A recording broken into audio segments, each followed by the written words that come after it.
So let's start. Why this talk? Okay, I'm pretty sure you know this is about SQL.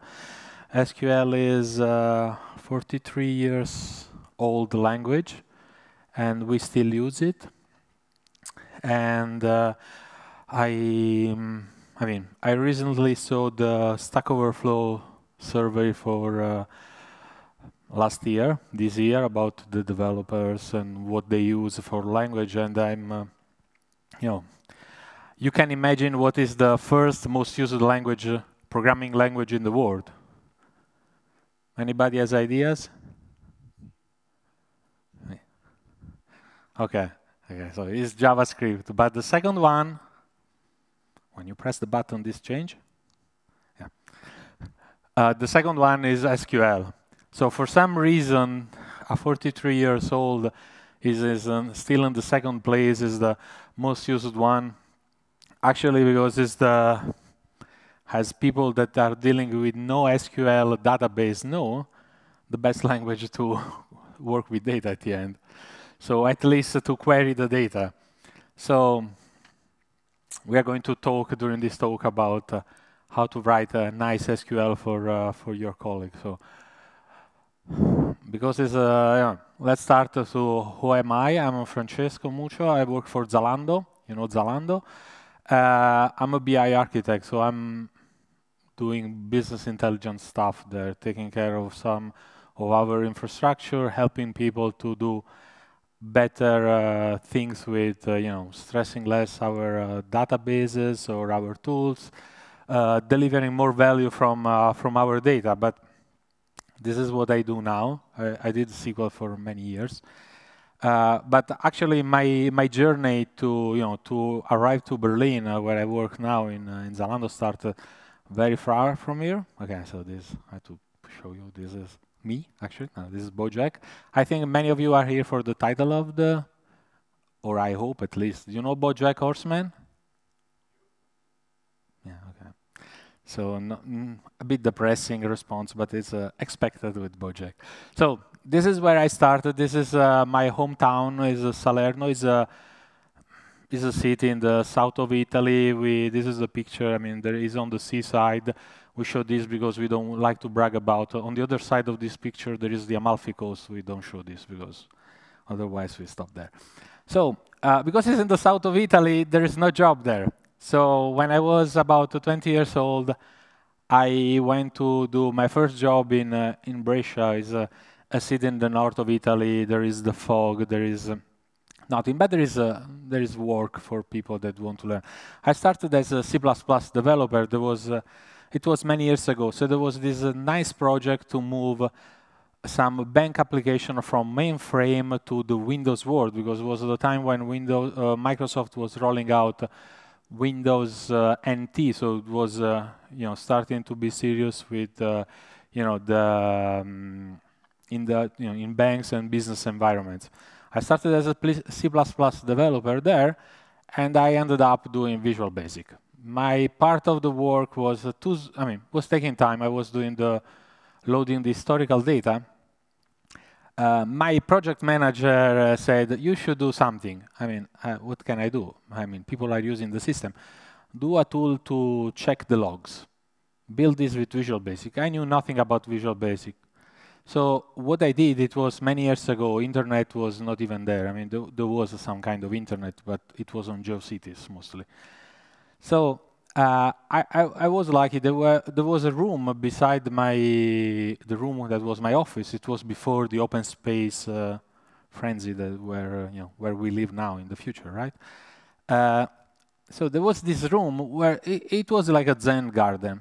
There were 3-4 senior developers with a picture of their kids on the screen of on their desktop, and one guy was the representative of the workers union in the company. Another guy was also a professor in the university. It was very relaxed. This guy even had a coffee machine in their office, and I know it was in Italy, but it's still not normal. So there was this, and I was able to go to them and say, guys, how do I do this thing with Visual Basic? How do I read files from disk? How do I use the form, whatever? At the end, I was able to learn Visual Basic from these guys. After that, my career, I started to do stuff with Access, Excel, VBA, because I knew VB. And then I ended up learning SQL and ended up in data warehousing projects, building a lot of ETL, and then I became a BI architect at Zalando. It was a bit longer, but this was the thing. Recently, I saw a talk from this guy, which is Uncle Bob, Robert Martin. So this guy says, he's an old developer. And sometimes people ask why there are not so many old developers around. And this guy has this, his theory is that every 5 years, the number of developers double in the world. So let's say 10 years ago, there was a quarter of developers than we have now. 20 years ago, there were even less and even less. And this is why in our companies, often we work only with junior people. There are not many people from which we can learn. And usually these people are also very busy. I'm usually quite busy looking for working on something or looking for a solution to improve something that I see it's worth to improve where in my company. So at the end is it came to my mind, maybe I should build my own Zen garden, allow people to come to talk with me or do something like this. I mean, I really like to talk with people and solve their problem, look at their SQL queries, helping them to make them faster, improve the performances, and so on. The bad news about this is that if I had to build this Zen garden, it means that probably, I'm asking myself, I'm the old guy now in the company? And okay, sorry. So looks like, unfortunately, no, I'm still young because you are young inside, so don't give up, guys. So let's start this talk. Let's give up on, let's forget about me. So SQL developers, what they know? Do they write good code? Let's find out. So first question, what is not code in your code?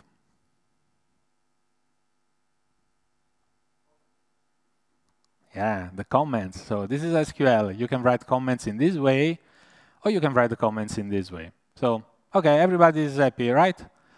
Now, let's see a bit of best practices and bad practices about writing comments in our SQL queries. I mean, this talk is not about performances because that will depend on your data, in your databases, in the happiness of your system administrators, network and so on. But let's see if we can do something nice. So, for example, writing good comments, is something that everybody should do. And be antisocial is not an excuse. Actually, is a reason to write nice comments. So people don't come to your desk and ask, "What is this query?" So if you want to avoid, to talk with people, write the nice comments. So, what are bad ideas for comments? Comments are not subtitles for your code. Don't state the obvious. Don't tell me that you put this thing to avoid duplication. I mean, it's already there. It's not your source control system. I mean, it's 2018. Everybody should be able to use Git. 10 years ago, there was SVN already. There is this metadata information that they can come out from other systems. I don't need to know that you modified your code, just before to go to sleep or something like that. I mean, I don't really care. So let's avoid that. Please don't do this. Don't do this, please. And don't do this, because, I mean, we don't really need that. So another thing we shouldn't do with comments is to use comments to keep code. Because, in the future, this could be still useful. Okay, the queries that I'm showing during this talk are quite simple.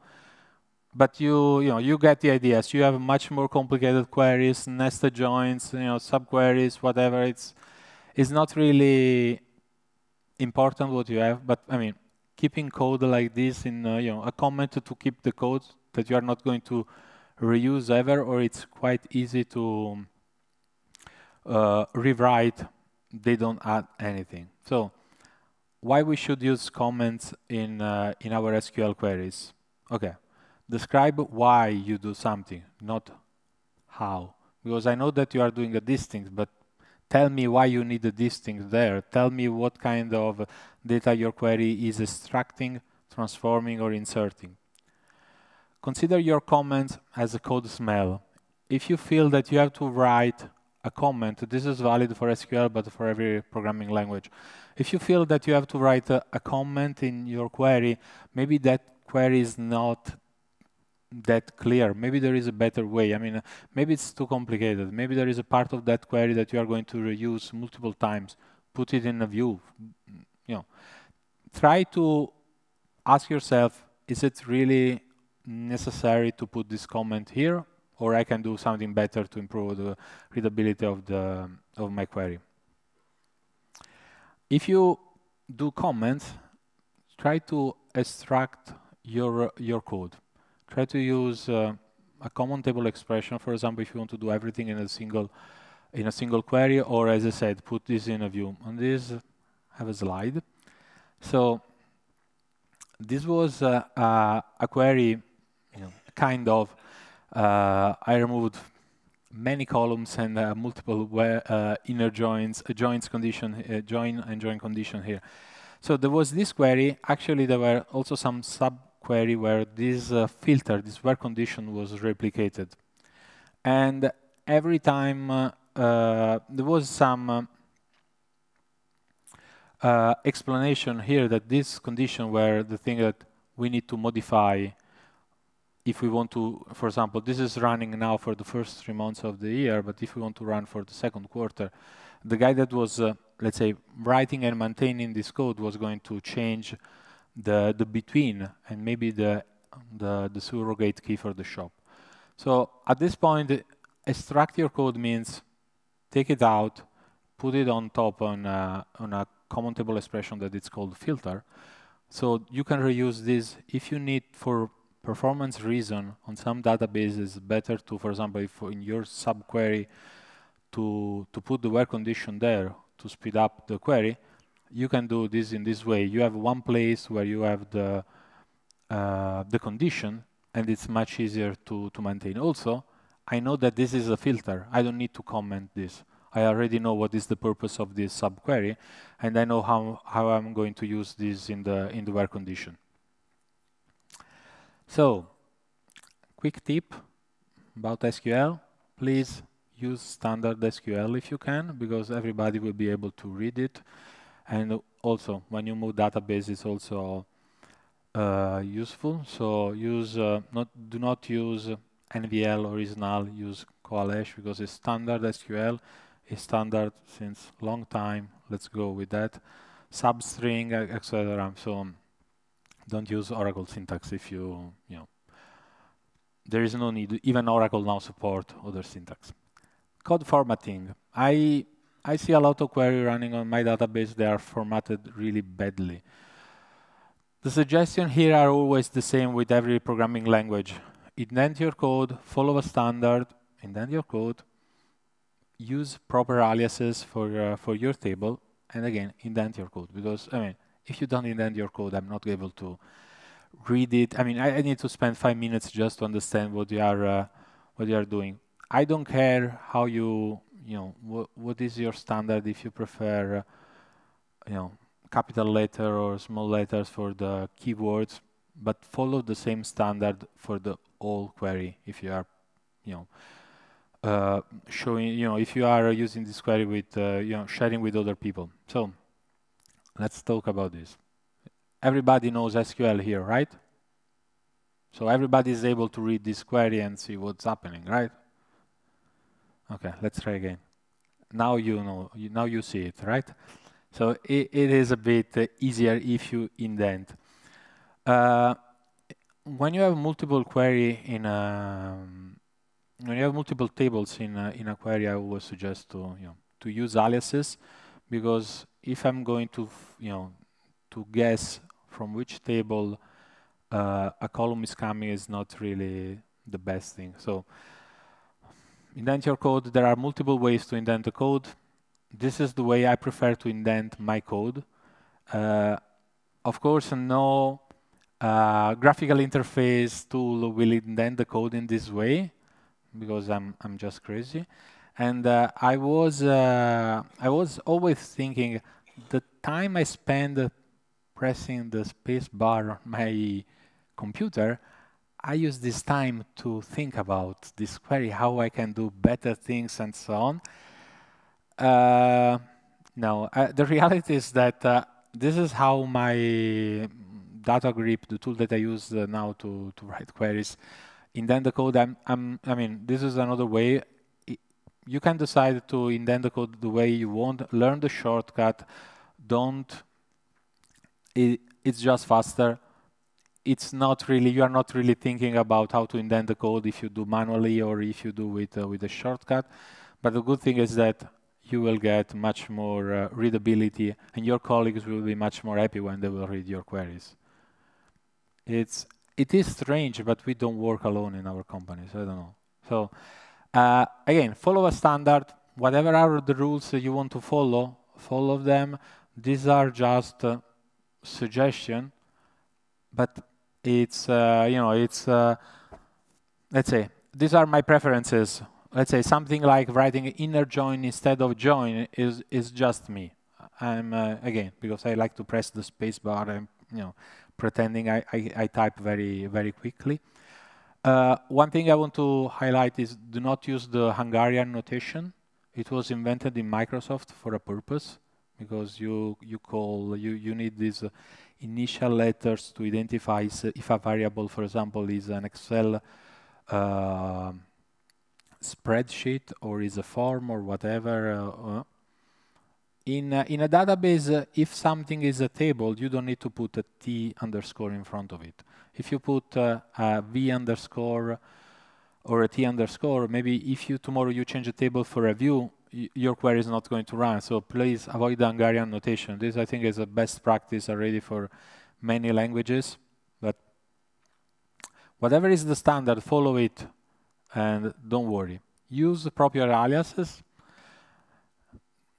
This is, the previous query that I showed you. There are two tables here. There is news A and news section table called C. That's really nice. But I think if you put an alias that makes a bit more sense, of course, with a table called news, you can use the full name of the table as an alias. If you have something like, I don't know, sales order from the Italian shop, blah, blah, blah, maybe the alias could be a bit longer.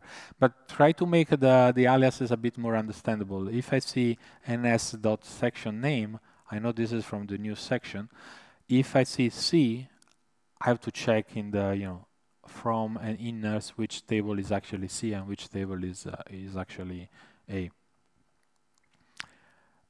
Again, this was an example about the alias. I took this from Stack Overflow.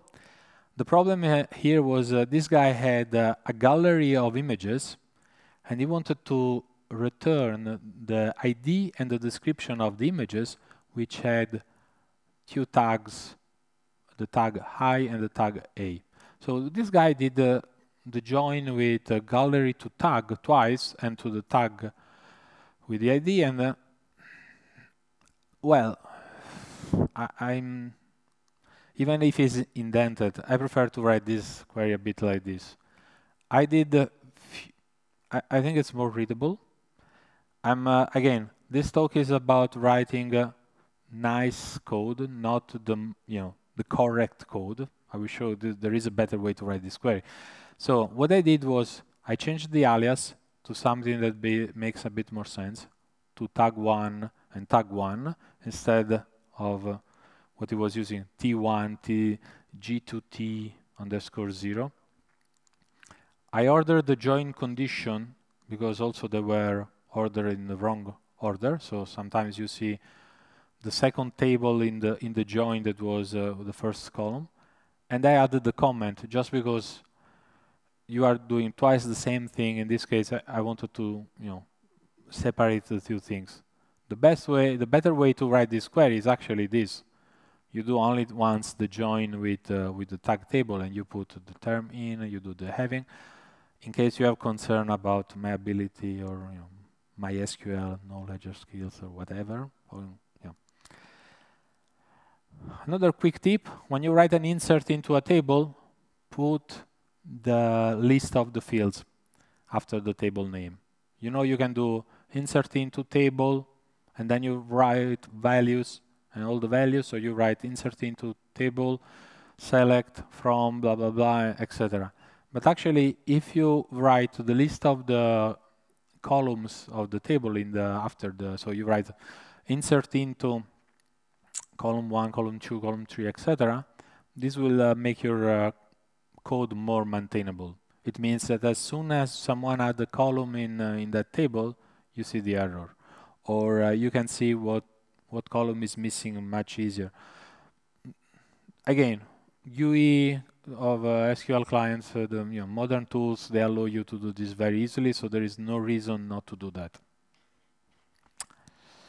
And now, very old school topic here. Everything you always wanted to know about select star, but were afraid to ask. When I started my career writing SQL code, one of the things that I learned, the first rules was you never do select star. There were legends of DBA killing queries when there was a select star, when they were starting with select stars. I don't know if you still have this problem. Do you still have this problem? No, I mean, you don't have DBAs, you are in the startups, right? So what happened when you do a select star? Select star means the full row, so you get out all the data from your table, which is, let's say, normally actually is not a big deal if you use a database, standard, let's say, row-based databases. If you use Postgres, it's not a big, or Oracle is not. If you use a columnar database, then the select star means you get all the columns. And the database is organized in a way that if you use less column, it's much faster. If you do select star, you're not going to use indexes. While if you use, for example, just the column of the indexed column, you will get faster results. And then what happens is that if you are returning your query, it's returning the data to some application. Using select star, you cannot rely on the order of the columns. You rely on the order, on how the structure of the table is created.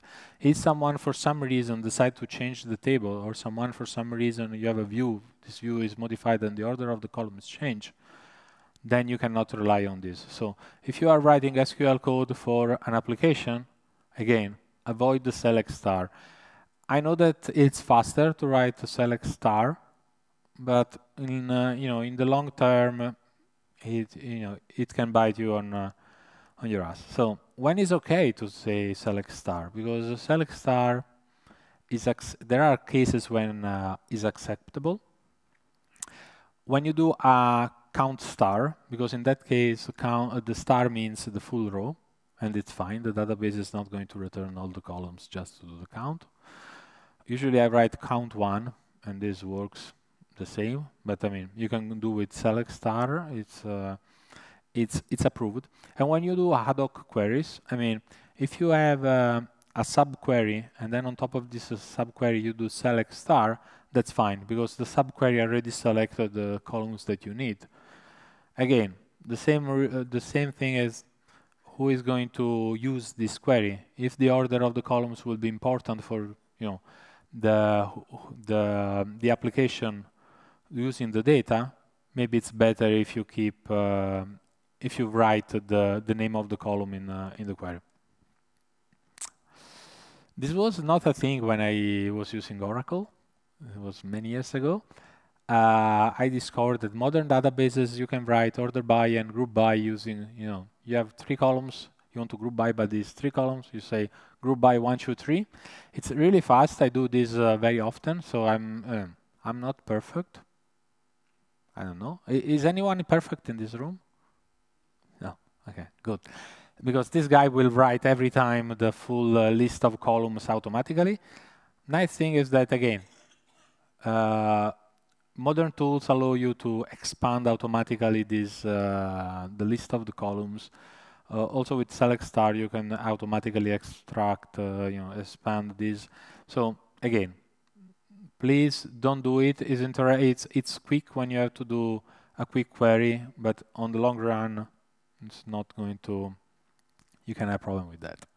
Okay, ring. So phone is ringing. Who is that?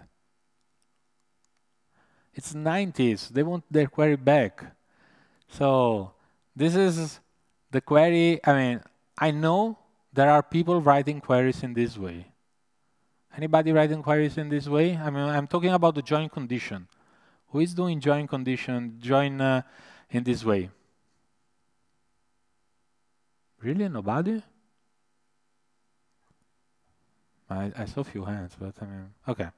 I'm very happy that there are just few of them. So what happened here is that there is this, just the two tables, and then there is the where condition where the join happens. There are a few problems with this kind of syntax. Okay, it was deprecated since 92, so or 89 or something like that. I think 92, but so this is the right way to write the join condition in 2018, even in 1992. So what is the problem with the old school syntax? I mean, in this way, what you do is you separate the where condition from the join condition. Okay, so you don't have problem in making a mess here. If you use the old school syntax, you have you can forget the where condition, so the join condition in the where, and what you get is a cross join. So your query starts to run for minutes, worst case hours or days. I don't know, but nobody noticed because the query, the syntax is still valid, but you don't really you consume a lot of resources. So please try to use the new syntax. And I'm talking about inner join. If you look at write join, this old syntax, this is the old Oracle syntax, but SQL Server had a similar syntax. When you want to do a write join, you put a plus between parentheses on the left. When you want to do a left join, you put, because as you can see, it totally makes sense, right? If you want to do a left join, you put the plus in the right. If you want to do the opposite, the right join, you put. I mean, I use this syntax for a few years. It still gets me confused because when I do the left, where should I put the plus? Close to the equal sign or after that? I mean, so why people are still using it? I'm talking with you guys that raised the hand. I really have no clue about this. So what I did was I went on internet. I usually this is the way I solve my problem at work. I go on Google. This is also how I answer my question during an interview. How do you solve this problem? I go on Google. What's your name? I go on Google. This kind of thing. Why? So I went on Stack Overflow and to check why people still use the old school things. I mean, there are some excuses. These are the excuses. The one that is acceptable to me is people are lazy, because I'm lazy too. So I totally see the point of these people writing in this way. The problem is that when they have a problem with this kind of query, then they have to put more work to figure out where was the problem. Because if I forget the where condition, or I have to understand the query where join condition and where condition are together, I need to work more. It works, so they don't need to switch the new syntax. One thing is that the beginners have problem understanding SQL 92 syntax. I'm not a beginner and I still have problem to understand the old syntax. So The best one is it's an Oracle thing. So people that started with Oracle in the 80s are still writing queries in this way. People that start with Oracle in the 80s, they are probably, I mean, they started around 20 years old, they have like 60 years, and 60 years old people are still writing queries on our databases. I think there is a problem, but I'm not going there. And they have legacy databases. These are the people I want to hug, because I really see that they have, they have this kind of negativity in their life, that they have to maintain legacy systems. I have to, and really, guys, we can have a hug session after that, so all together. So please, don't be shy. It's important. For me, it's important for the world. I mean, let's make this world better. Because I'm a nice guy. I'm a bit pushy, but I went to the Oracle website and I asked the question to ask Tom. Once they had a guy that was called Tom, then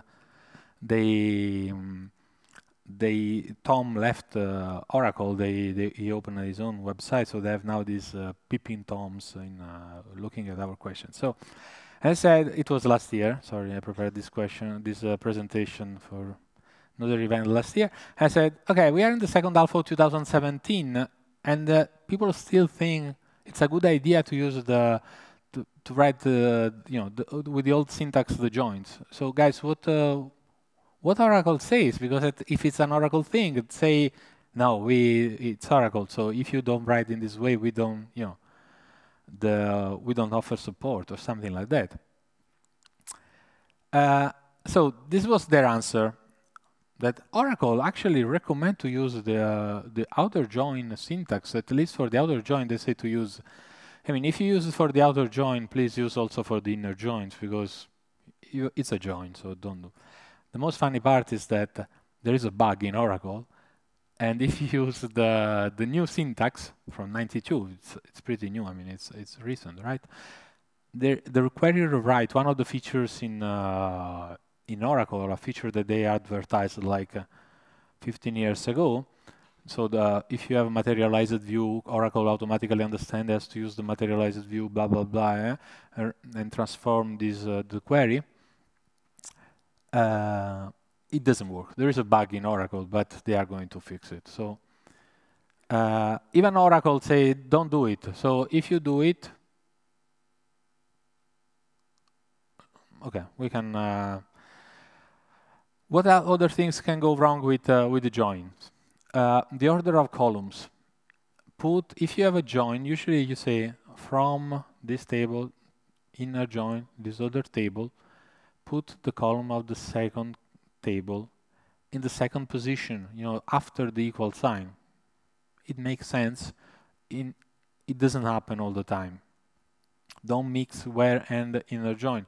The fact that we use the new syntax doesn't mean that people don't put where condition in the join. Usually the query optimizer should figure it out, should be able to understand that there is a filter for the second table of the join, and understand that if it doesn't happen on your database, use a subquery, a common table expression, whatever. But sincerely, it becomes a bit more complicated to read your and using distinct, because if you have a join between tables and you have a distinct on top of it, this is a code smell. It usually is a problem with the data in your table. So you have some Cartesian join and you get more rows than what you want, and with distinct you hide, let's say, the problem. So okay, we are going to functional here. So again, this is one query. As you can see, there is the nice join syntax, but there are few problems that we highlighted before. This is a bit better if we rewrite this in this way. So this was the query before, select star from, blah, blah, blah. Let's do this.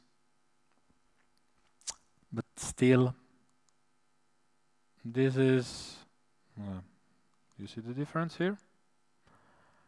I changed there was this filter with the sysdate and the ck valid. They were in the join condition. I put them out, so they are now at the bottom of the where condition.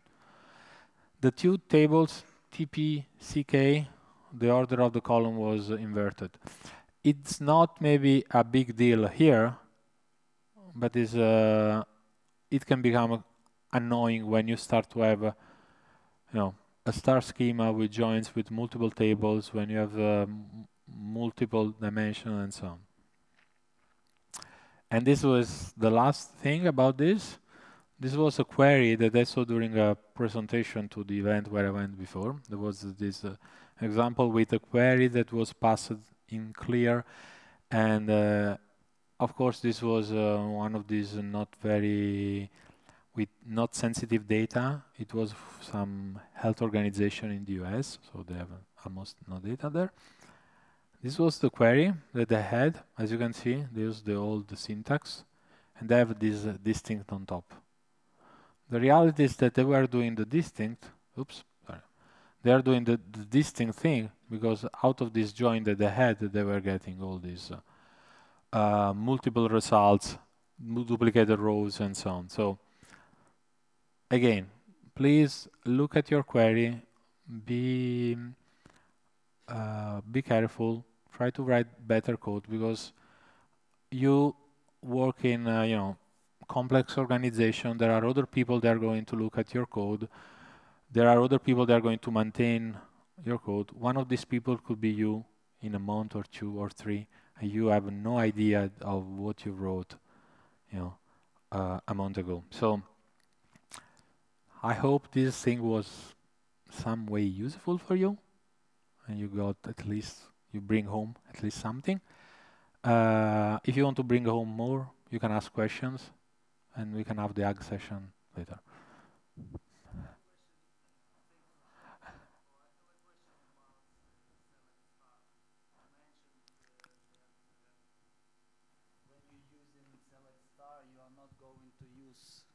Indices. Yes. But it doesn't really sound like truth, because I can understand that enumerating fields, using fields explicitly helps analyzer. Mm-hmm. That's true, but select star doesn't prevent. It's for example, there are two parts of this. So when you do the, let's say, a where condition, you use the index, of course. Yeah. So, but for example, in some databases, let's say you have a column where there is an index, and you do a select. You need just that column, and you select that column. At that point, the database will use the index and not the, let's say, the table. So at that point, the query will become faster. So in cases where you need to use only the indexed columns, one of the tricks I was doing in the past, for example, I need 4 columns of a table.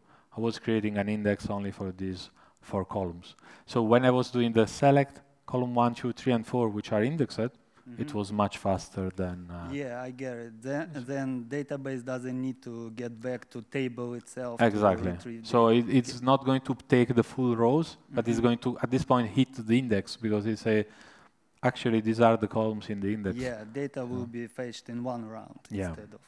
But this is why, I mean, working in BI, columnar database are much nicer, because at the end, each column is like an index for your, so it is pretty neat feature. Yep. Of course.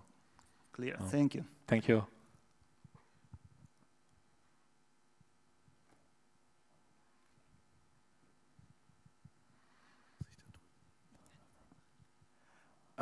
In one of the examples, you moved the this statement from the on clause to the where clause.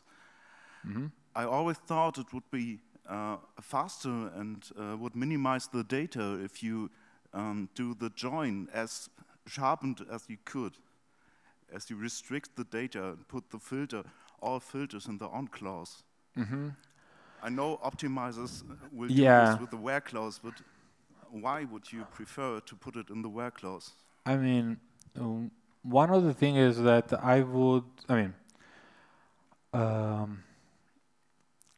it's about, let's say, having the code more clean. The presentation, let's say, it's about this. So having the sys data in the where makes the code a bit more clean. In terms of faster results, performance of the query, it depends on the database. Some databases, the query optimizer, it's pretty smart and knows exactly which are the, it's able to push the where condition to the table before extracting the data, even before doing the join. And some databases have no query optimizer. So I do expect that if you use something like, I don't know, like Presto, where you still write SQL code, you don't have this kind of query optimizer, and it will try to extract as much, So in that case, I'm not sure if, for example, putting the where condition will in the join will return, will give us better performances. What I will try to do in that case is to put the where condition. I often do like this, also in using Exasol, which is an in-memory columnar database. I try to put the where condition in a sub-select, because in that case, what happens is that when you have a multi-node databases like MPP databases, the data from the data from the table needs to be moved to the join often, if it's a global join and it's not a local join.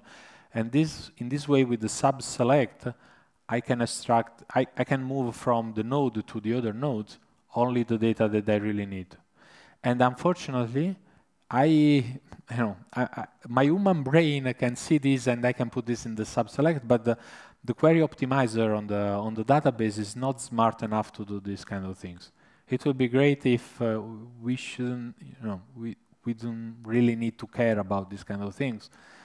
But unfortunately, I think I see your point, and I think it depends on the databases. But at that point, you have also, let's say, different kind of mindset. So that you have to do this for performance reason, and also who is looking at your code knows that your code is, let's say, high-performing code. So it's, you push your query not for readability, let's say, but let's say your team you share this kind of standard. When we have to push for performance, we put the where condition in the inner join.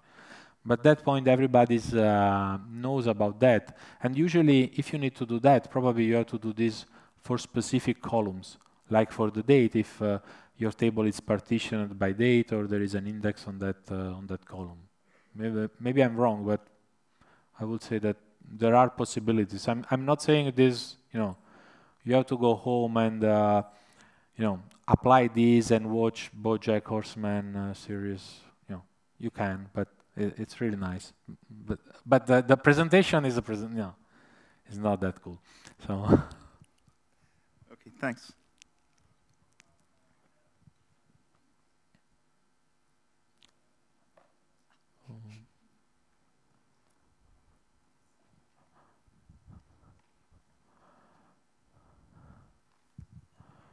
The same example, if you have like 6 or 7 joins there and you move all the end conditions to the where, is that really more readable? Well, I think so. Because, one thing is, if you have a 6, 7 condition, join, sorry, you have probably you are doing, BI with a star schema or something like that. So what I think is that one thing is that the fact that I want to join my fact table with that dimension, so with the customer dimension, with the sales dimension, etc. And then in the where condition, I see that I want to see only the customer from Germany in the time period of the April and so on. Usually this is, personally, I feel that this is more readable, and I feel that this is also, when I write the SQL code, why we have SQL and we don't write assembly? It's because we want to have the proper, we want something that is human readable. So our query should be human readable. If our databases needs to be, have the query written in a certain way, okay, is acceptable for some task, But if every time I have to do in this way, I would try to change the data model, trying to improve the. I cannot change database every time I need to change a query, but at least I can try to, with my data model, trying to have summary table aggregation or whatever to speed up these kind of things. So I still prefer, because one thing is the join logic, which should be evident for everybody looking at the query. So you see immediately, for example, there is a join between two fact tables, and you say, okay, something is wrong here. And the other thing is doing the, why there is this join. And the other thing is the where condition. The where condition should be always more or less fine, I think. Okay, thank you.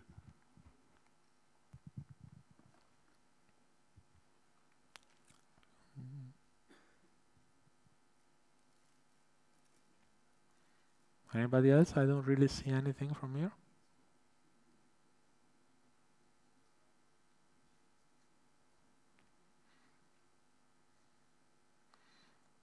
Okay, can we close here? So, thank you guys.